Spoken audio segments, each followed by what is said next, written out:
ആത്മീയതയിലും ഭൗതികതയിലും ഇന്ന് തിളങ്ങി നിൽക്കുന്ന, കേരളം കാതോർക്കുന്ന ഒരു മനസ്സിന്റെ ഉടമയാണ് വന്ദ്യരായ ജമാൽ ഉസ്താദ് അവറുകൾ. ഒരുപക്ഷെ ഞങ്ങളൊക്കെ കേരളത്തിലെ പല ദിക്കുകളിൽ നിന്ന് വരുന്നവരാണ്. ജമാൽ ഉസ്താദിനെ ഒരുപക്ഷെ നിങ്ങളെക്കാൾ കൂടുതൽ ഞങ്ങൾക്ക് പരിചയം കൂടിയുള്ളവരാണ്. നിങ്ങളും നിങ്ങൾക്ക് കിട്ടിയ അനുഭവങ്ങളാണ് ജമാൽ ഉസ്താദിനെ നിങ്ങളെ പരിചയപ്പെടുത്തിയത്.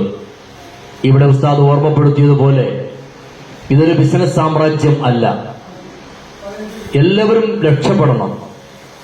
കണ്ണീരുകൾ വാർന്നു നടക്കുന്ന കണ്ണുനീരുകൾക്ക് കയ്യൊപ്പ് ചാർത്തുകയാണ് ബഹുമാനപ്പെട്ട ജമാലുദ്ദീൻ ഉസ്താദ്.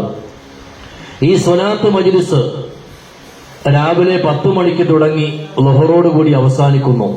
അന്റെ ഹബീബിന്റെ ഈ സ്വലാത്ത് മജ്ലിസിൽ പങ്കെടുത്തുകൊണ്ട് ഇവിടെ ആയിരക്കണക്കിനല്ല ആയിരക്കണക്കിന് അനുഭവങ്ങള് ഈ മജ്ലിസിനെ കുറിച്ച് പറയാനുണ്ട്. സുബ്ഹാനല്ലാഹ്. നടന്നു വരുന്നു, സ്വലാത്ത് ചൊല്ലുന്നു, ഒന്ന് ഓതി കൊടുക്കുന്നു, വേദന മാറിയെന്ന് പറയുന്നു, ഞാൻ പോട്ടെ, ഗുഡ് ബൈ. ഇതാണ് ഇവിടുത്തെ മജ്ലിസ്. എനിക്കൊന്നും മനസ്സിലാകുന്നില്ല അള്ളാന്റെ ഹബീബിന് ഇത്രയും പവറായിരുന്നോ എന്ന്. സുബ്ഹാനല്ലാഹ്. ജമാൽ ഉസ്താദ് നടത്തിയ ഈ മജ്ലിസ് നിങ്ങൾ ശ്രദ്ധിച്ചു നോക്കൂ. പടച്ചവനെ, ഒരു വീഡിയോ പോലും എഡിറ്റിംഗ് അല്ല, ഒരു വീഡിയോ പോലും കെട്ടിച്ചമയ്ക്കുന്നതല്ല.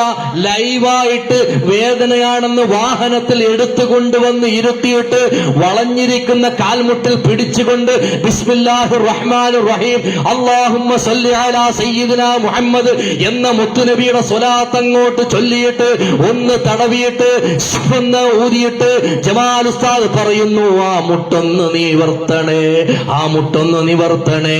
ആ മുട്ട് നിവർത്തുന്നു. അല്ലാഹ്. വല്ല കൺകെട്ട് വിത്തുകളും നിങ്ങൾക്ക് കണ്ടുപിടിക്കാൻ കഴിയുമോ? അള്ളാന്റെ റസൂലിന്റെ സ്വലാത്ത് അല്ലാതെ ആ പുന്നാർ ജമാൽ ഉസ്താദ് എന്താണ് മക്കളെ ഇവിടെ ഉപയോഗിക്കുന്നത്? അള്ളാന്റെ ഹബീബിനെ കൊണ്ട് രക്ഷപ്പെടാത്ത ആരെങ്കിലും ഇവിടെയുണ്ടോ?